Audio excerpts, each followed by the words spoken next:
It's Wednesday, January 23rd. The Election Commission on Tuesday asked the Delhi police to file an FIR against a US-based, self-proclaimed cyber expert, Syed Shuja, a day after he alleged that the BJP had won the 2014 election by hacking electronic voting machines. The so-called expert at a press conference in London on Monday said that he could demonstrate how electronic voting machines used in India can be hacked. The Election Commission, in its communication to the police, said Syed Shuja's act violated Section 5051B of the Indian Penal Code. The section criminalizes public mischief that can cause fear or alarm to the public or induce others to commit an offense against the state. Shuja, who said he was part of a team that designed the electronic voting machines used in the country, made a number of unsubstantiated allegations, including claims that BJP leader Gopinath Munde and journalist Gauri Lankesh were murdered to cover up the alleged manipulation of the machines. On Tuesday, India's EVM manufacturer, Electronic Corporation of India Limited, refuted Syed Shuja's claim that he worked for them. In a statement, ECIL said Syed Shuja had neither been on the rolls of ECIL as a regular employee, nor was he in any way associated with the design and development of electronic voting machines. The poll panel told the Delhi police on Tuesday that in 2017 it had invited political parties to an open challenge to attempt to hack the voting machines, but no one turned up. Kicking off his party's Mission 22 in West Bengal, the target of winning 22 of the 42 Lok Sabha seats in the state, BJP President Amit Shah addressed a rally in Malda on Tuesday. Top BJP leaders are expected to address over 30 public meetings. The Prime Minister will be addressing 3 rallies. On the eve of the Amit Shah rally, the BJP had accused the West Bengal government of denying permission for Amit Shah's helicopter to land in Malda. The row over the landing spot was typical of the acrimony between the Mamata-led government and the BJP we've seen play out in the state recently. In a setback to the BJP, the Supreme Court had last week refused to give the green signal to the party's proposed Rath Yatra in West Bengal. The Supreme Court held that the state government's apprehensions of violence are not entirely unfounded. The BJP had planned a Rath Yatra through the 42 Lok Sabha constituencies. The statewide program was initially meant to be launched by the party president in December 2018. The Mamata Banerjee government had refused permission to the BJP to hold its Rath Yatras, citing intelligence reports that purportedly warned of possible communal violence in the areas where the party was planning to hold its rallies. The government, in a letter to the BJP, had said there is grave apprehension of major breach of peace during and after the Yatra. The areas proposed to be covered by the Yatra are, because of publicity and propaganda, gradually turning into communally sensitive pockets. Intelligence reports indicate that public perception is that religious overtones of the Yatra will be turned into communal propaganda. A Delhi court on Tuesday reserved for the 29th of this month its orders on whether to summon journalist Priya Ramani as an accused in the criminal defamation case filed by former Minister M.J. Akbar after she levelled allegations of sexual misconduct against him. Though nearly 20 women have provided detailed accounts accusing Akbar of sexual misconduct, even sexual assault, the former minister denied the allegations, calling them baseless. Now, the use of criminal defamation to silence others from speaking up has been a feature of the Me Too movement elsewhere too. And it isn't just Me Too. Criminal defamation as a tool of intimidation by big corporates, for instance, has been well documented. Here is why free speech advocates have been making a case for criminal defamation to be done away from our statute books. You're likely to have come across the term slap suits, coined in the 1980s in the United States, called SLAPP, or Strategic Lawsuit Against Public Participation. It is a lawsuit that is intended to censor, intimidate, and silence critics by burdening them with the cost of a legal defense until they abandon their criticism or their opposition. SLAPP typically involves a powerful corporation or person filing a suit against, say, journalists or environmental activists or communities that are speaking up. Many jurisdictions world over have enacted anti-SLAPP laws with the view that these suits have a chilling effect on free speech. Criminal defamation is one form of slap. Sure, defamation laws exist to combat malicious lies, and there is a civil remedy available for it. But in several countries, including India, defamation is both a civil and a criminal offence.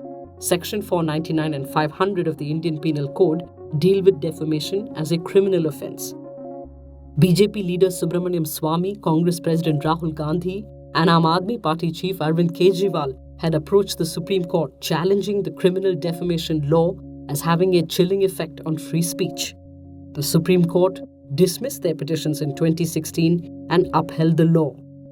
In a critique of that judgment, lawyer and author of Offence, Shock or Disturb Free Speech under the Indian Constitution, Gautam Bhatia writes, "The case against criminal defamation was and continues to be very simple. Article 19(2) of the Constitution permits only reasonable restrictions upon the freedom of speech.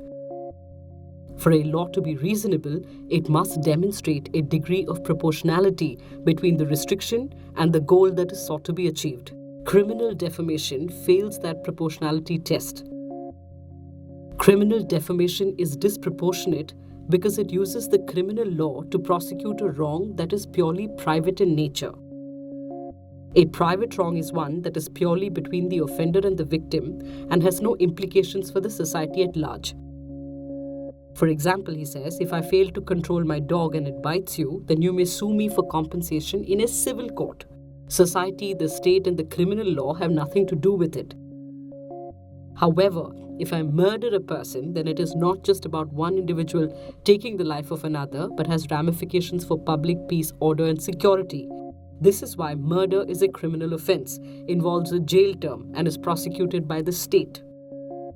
The sole purpose of criminal defamation is to protect private reputations. This makes the criminalization, with a jail term to boot, a public law remedy for a private wrong and therefore disproportionate. Lawyer Apar Gupta writes, given that a civil remedy to defamation already exists, no purpose is served by retaining the criminal remedy except to coerce, harass, and threaten. A criminal remedy would allow a potential complainant to file a case anywhere in India, which would be pending for years, requiring the accused to be personally present along with a lawyer on each date of hearing. Most cases are abandoned after a certain number of years. Till the point the case survives, the cost of a criminal trial is enormous on the wallet, time, and ultimately the mind of the accused. Criminal defamation does act as a deterrent, but not to defamation. It stifles legitimate speech itself, given that it almost never results in conviction. The chilling effect it causes is beyond doubt, and for the court to state otherwise is absurd. Ahead of Lok Sabha elections, tech giant Google, which along with Facebook dominates the digital advertising market, has said it will make information on political ads on its platform public and also provide details of who is purchasing political ads and the money spent. Advertisers will now be required to provide a pre-certificate issued by the Election Commission of India or anyone authorized by the Election Commission for each ad they wish to run. Google will verify the identity of advertisers before their election ads run on its platforms. Google's sharing of information on the cost of political advertisements would help returning officers calculate the election expenditure of individual candidates. An India-specific political advertising transparency report and searchable political ads library will be introduced in March.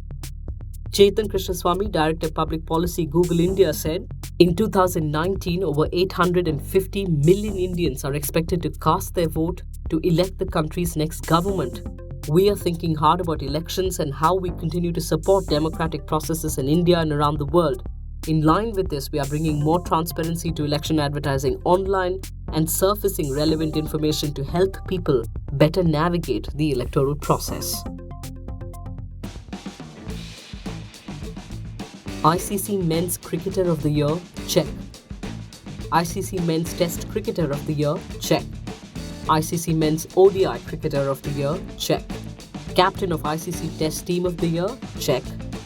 It is exhausting being Virat Kohli. The Indian skipper has swept the annual International Cricket Council Awards, In a statement, the ICC said Virat Kohli has been named the captain of both sides following a remarkable 2018 as both batsman and skipper. The annual awards are selected by the ICC Voting Academy, comprising former players, members of the media and broadcasters. Kohli's 1,322 runs at an average of 55.08 with 5 centuries in 13 tests and 1,202 runs at an astounding average of 133.55 with 6 hundreds in 14 ODIs saw him made captain by the ICC side in both formats. Kohli ended 2018 as the top-ranked Test and ODI batsman, with India finishing the year as the number 1 Test team and the number 2 ODI side behind England. Wicketkeeper Rishabh Pant has been named ICC's Emerging Cricketer of the Year. Well, here's to more records in a World Cup year. Bye for now. See you Thursday. Love your morning fix? Help support our journalism. Subscribe to Scroll Plus using the link in the description.